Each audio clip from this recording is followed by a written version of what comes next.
Hoje foi divulgada mais uma pesquisa de intenção de voto para a presidência da República.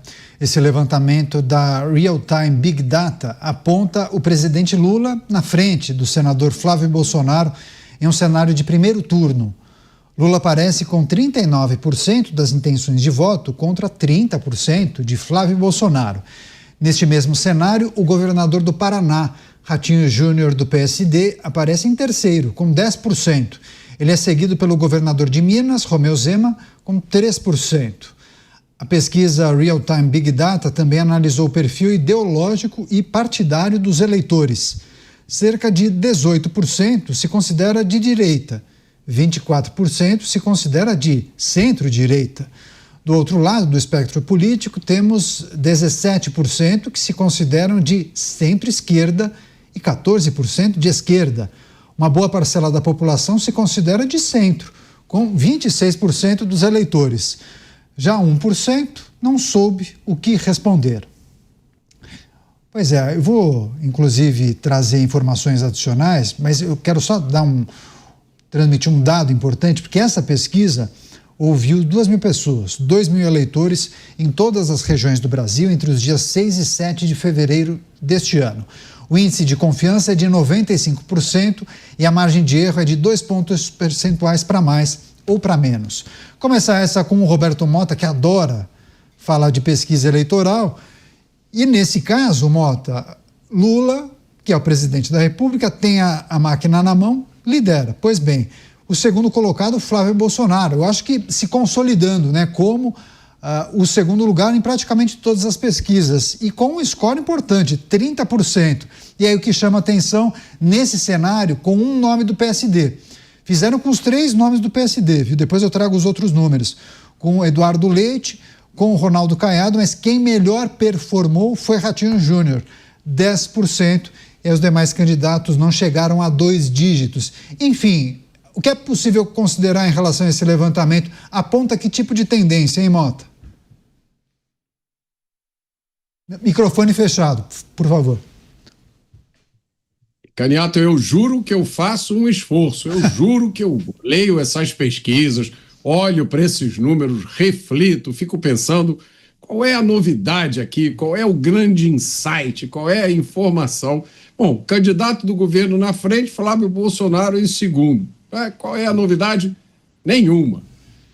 Essas pesquisas, elas criam cenários, fatiam os dados dessa ou daquela forma, e eu fico sempre procurando entender por que essas perguntas. Eu me preocupo tanto com as respostas. Eu quero saber qual é a intenção das perguntas. Bom, foram 2.000 entrevistas, o que é típico em uma pesquisa como essa, 2.000 entrevistas para estimar a opinião de 150 milhões de eleitores. Do ponto de vista estatístico, faz sentido. Tem um intervalo ali, a margem de erro muito pequena. Do ponto de vista político, olha, eu não vejo nenhuma novidade nos resultados e continuo com a minha dificuldade de enxergar valor nessas pesquisas. Mas eu vou mudar, porque amanhã vai ter outra pesquisa aqui, até o dia da eleição, vai ser uma pesquisa por dia, né? Então eu prometo a vocês que eu vou tentar encontrar um valor nessas pesquisas. Agora, Bruno Musa, surpreende Flávio se descolando pelo pelotão de trás, né? Ele com 30% e o terceiro colocado nesse cenário é Ratinho Júnior com 10%. Parece ser a figura da direita que melhor performa, mas não o suficiente para unir toda a direita, né? Mas eu confesso que não me surpreende. A gente já viu alguns números nessa linha, até mesmo com o Tarcísio, né? Onde ele teria ficado para trás um tempo, principalmente no ponto que ele diz que irá realmente para a reeleição aqui em São Paulo, para buscar a reeleição aqui em São Paulo. Então, o Flávio, se ele permanece nessa candidatura e a pré se torna candidatura, me parece de fato que é algo sólido que veio para ficar, e aí é a briga de diminuição da rejeição que eu tenho dado a minha opinião, que eu acho que se fizer um bom trabalho, a possibilidade de diminuição de rejeição do Flávio é maior que do Lula por uma questão natural. Lula está na rua aí há 30 anos como candidato, como presidente, e a rejeição dele bateu nesse piso aí, muito próximo a 50%, não consegue baixar, e a popularidade dele vem caindo, mesmo ele dizendo que os números da economia vem melhorando e, de fato, tem uma matéria interessante nesse final de semana no Jornal de Grande Circulação, mostrando o descompasso entre os números, coisa que a gente fala aqui, versus o que a população, principalmente a mais pobre, de fato sente na rua, com mais inflação, com perda do poder de compra, com uma má qualidade do emprego, com mais rigidez, com uma intromissão maior do Estado, com maiores impostos e tudo mais. Então, eu acho que ele vai aproveitar isso. Ele escreveu também uma bela matéria esse final de semana, o próprio Flávio falando que ele busca a respeito da diminuição do Estado, do corte, mais ou menos na linha ali, nem próximo, mas mais ou menos na linha do próprio Milei, do corte do Estado, da diminuição da burocracia, diminuição de impostos. Então, eu acho que esse é o caminho. Não me surpreende essa distância. E agora é essa questão de ele buscar esse discurso para tentar atrair esse centro que diz não votar no Bolsonaro, mas que também não é petista por natureza, para que não incorram nessa mesma ação que fizeram em 2022 de votar no Lula, e agora os números estão aí mostrando por si só a catástrofe, principalmente fiscal, que o Brasil está à beira de viver. Pois é, comenta-se nos bastidores que Flávio estaria indeciso, ou pelo menos articulando um nome para ser o seu ministro da Fazenda. Estaria entre Mansueto Almeida ou Campos Neto. Depois a gente trata disso. Mas você, Dávila, pesquisa Real Time, Lula à frente de Flávio Bolsonaro, mas Flávio com um percentual muito interessante, 30%. Flávio não é tão conhecido assim e os demais candidatos abaixo do score de 10%. Isso mostra a importância de se lançar um nome oficialmente. O nome de Flávio Bolsonaro está na mídia todos os santos dias, desde que a candidatura foi lançada. E isto faz com que a candidatura pegue tração, que ele consiga subir. Ainda não conseguiu diminuir a rejeição, como bem disse o Bruno Musa. Esse é o grande desafio de Flávio Bolsonaro. Mas que a exposição de imprensa, por estar disputando o pleito e por ter o sobrenome Bolsonaro, fez com que Flávio ocupasse já a segunda posição, muito distante dos outros. Os outros nomes, exceto o Romeu Zema, que já foi anunciado como candidato do Partido Novo, ainda não foram anunciados. Então, por exemplo, o nome de Ratinho chama atenção, tem quase 10% aí das pesquisas, 9%, e ainda não foi anunciado. Então, ou seja, se tiver um trabalho de 2, 3 meses em cima do nome de Ratinho, ele tem enorme chance de crescer, justamente por esse contingente de eleitores de direita, centro-direita e parte do centro. Então, eu entendo que ainda tem muito jogo pela frente e que mostra que a outra candidatura de direita, principalmente do PSD, Caniato, não pode demorar muito para ser lançada, porque se demorar muito não consegue pegar tração. A candidatura de Flávio já está na rua nos últimos 2 meses e meio, e é isso que fez com que ele crescesse. Então, está na hora do PSD sair de cima do muro e logo, logo lançar o seu nome. Provavelmente será o nome de Ratinho Júnior, como mostram as pesquisas. A gente destacou esse cenário do Ratinho Júnior, só que o levantamento também fez outros 2 cenários. Então foram 3 cenários no total. E qual é a grande diferença nos 3 cenários? O candidato do PSD. Então Ratinho Júnior performou melhor do que os outros 2 nomes aventados para disputar a presidência da República.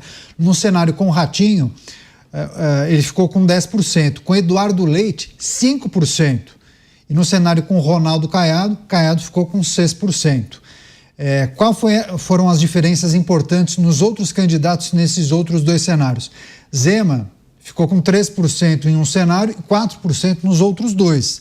Flávio ficou com 30% no cenário com Ratinho Júnior, mas ficou com 32% no cenário com Eduardo Leite e Ronaldo Caiado. E Lula também variou para cima de 39, 40, 40. Enfim, os demais, variações muito pequenas. E aí são os candidatos com percentuais menores, né? Aldo Rebelo, de 2% a 3%, e Renan Santos, do Missão, o partido do MBL, ficou só com 1% em todos os levantamentos. A gente segue aqui acompanhando, mas eu quero pedir para o Mota também o levantamento que aponta o perfil ideológico, Mota. Direita, centro-direita, centro-esquerda, centro-esquerda. Será que o entrevistador, ao perguntar, explicava o que é ser de direita, ser de centro-direita, de centro-esquerda e de esquerda? Porque, assim, as pessoas... É uma classificação um pouco subjetiva, né? Será que as pessoas sabem? 0% de chance, Caniato. Esse é o meu palpite baseado na minha experiência, né? O Datamota faz essa pesquisa quase todo dia. E a maioria dos esquerdistas que eu conheço acha que ser de esquerda é cuidar dos pobres, né? Combater a desigualdade. E muita gente que é de direita acha que ser de direita é ir à igreja e ter uma família. Pronto, acabou. E aí você vê pessoas de direita apoiando iniciativas completamente esquerdistas. E as pessoas da esquerda, surpresas quando a gente diz que parte da cestinha ideológica da esquerda inclui a defesa de criminosos, que o Brasil vive essa crise de segurança sem fim, em grande parte por causa da legislação que a esquerda faz ou da legislação que a esquerda não deixa fazer. Então, aí eu acho que está uma discussão importante, né? Essa é uma discussão muito importante, porque se a gente não sabe a diferença de esquerda para a direita, todo o resto perde o sentido. Você, que não sabe muito bem a diferença de esquerda e direita, está votando num candidato que também não sabe. E aí, qual é o resultado? O resultado é esse Brasil onde a gente vive. O Dávila tem um livro muito interessante, né? Pegue a direita e siga em frente, Dávila. Eu acho que você trata de questões importantes a respeito do posicionamento das pessoas em relação à ideologia política, e queria que você discorresse sobre esse apontamento feito por esse levantamento. As pessoas que se consideram de direita, de centro-direita, de centro-esquerda e de esquerda. Olha, eu na direita, todo mundo acredita em livre mercado, iniciativa privada, num Estado enxuto, no aumento da eficiência do Estado, nas liberdades individuais acima de tudo. O poder da Constituição é limitar o poder do Estado para dar mais liberdade ao indivíduo. Então, na direita, o centro-direita, todo mundo acredita nesse grande arcabouço. Existem diferenças entre conservadores e liberais, muito mais na questão de costumes, né? E acho que essa é a maior diferença.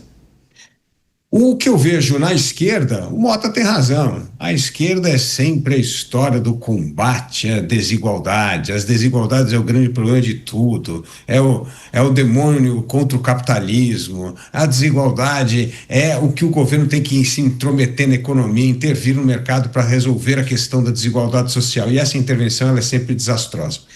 O centro, eu digo que o centro se tem que dividir em duas partes. Um é que eu chamo do pragmatismo puro. Eu quero votar no candidato que está liderando, que vai mais ajudar no meu setor.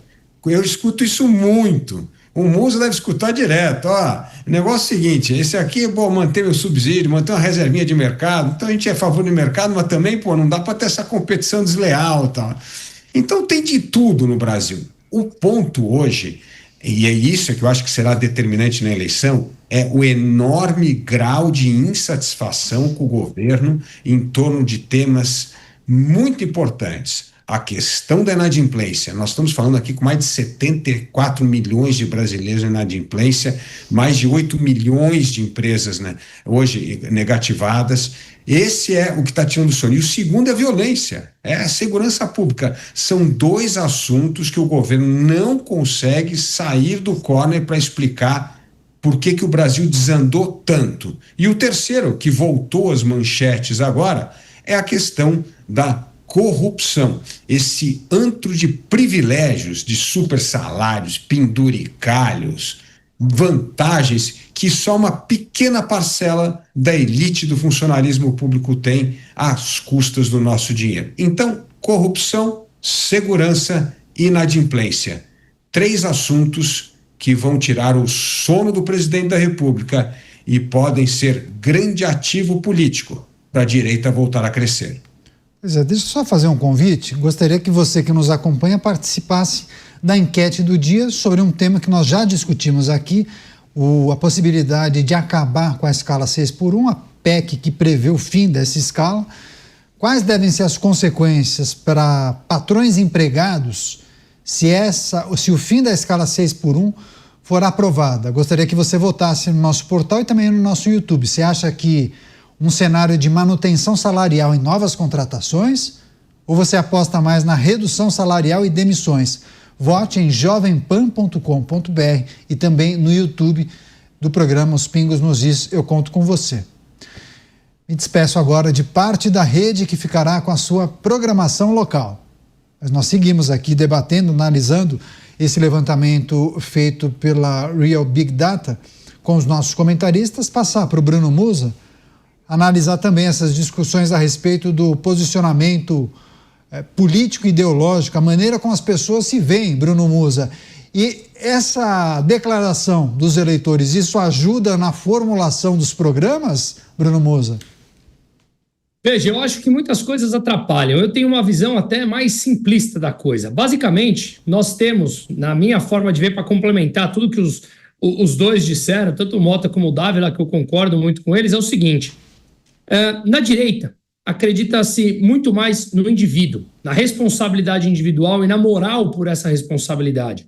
A direita, a esquerda, acha que o entorno faz com que as pessoas se deteriorem, digamos assim. Portanto, a culpa nunca é do indivíduo e sempre de um coletivo. É mais ou menos como se você trai, a culpa é do relacionamento. Se você assedia, é da cultura. Se você se atrasa, é do trânsito. Se você rouba, a culpa é da sociedade. É mais ou menos isso que acredita.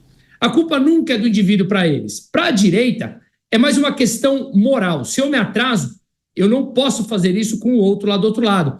A individualização dessa conduta.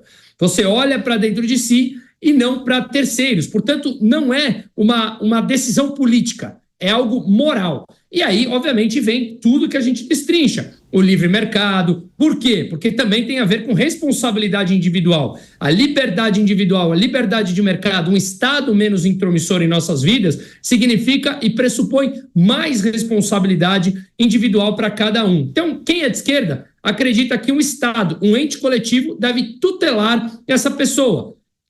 Eu aqui acredito que a responsabilidade é individual e a gente deve sofrer as punições e as consequências positivas daquilo que nós fazemos. É muito mais do indivíduo para o coletivo e não do coletivo para o indivíduo. Só que daí, a partir daí, surgiram várias ramificações para até você fazer divisão política. 30 e poucos partidos. Não existe 30 e poucas ideologias. Então, ali você começa a ver um parasitismo em cima do orçamento público. E muitos da direita começam a defender pautas da esquerda, muitos da esquerda começam a defender pauta da direita e a coisa vai se complicando e o eleitor, como o Mota muito bem disse, 0% de chance que consiga definir o eleitor, grande eleitor, a grande massa, de entender de fato o que significa tudo isso e cada uma dessas políticas. E aí a gente começa a ver aquelas coisas malucas, de vota para deputado em alguém de direita e vota para presidente em alguém da esquerda. Ou seja, coisas que são completamente antagônicas entre si. Assim como a política fiscal e a política monetária. O governo gasta e o Banco Central precisa subir a taxa de juros para conter esses gastos desenfreados. Pois é, a gente vai seguir acompanhando, vários levantamentos vão ser divulgados nos próximos dias, a gente traz aqui na programação.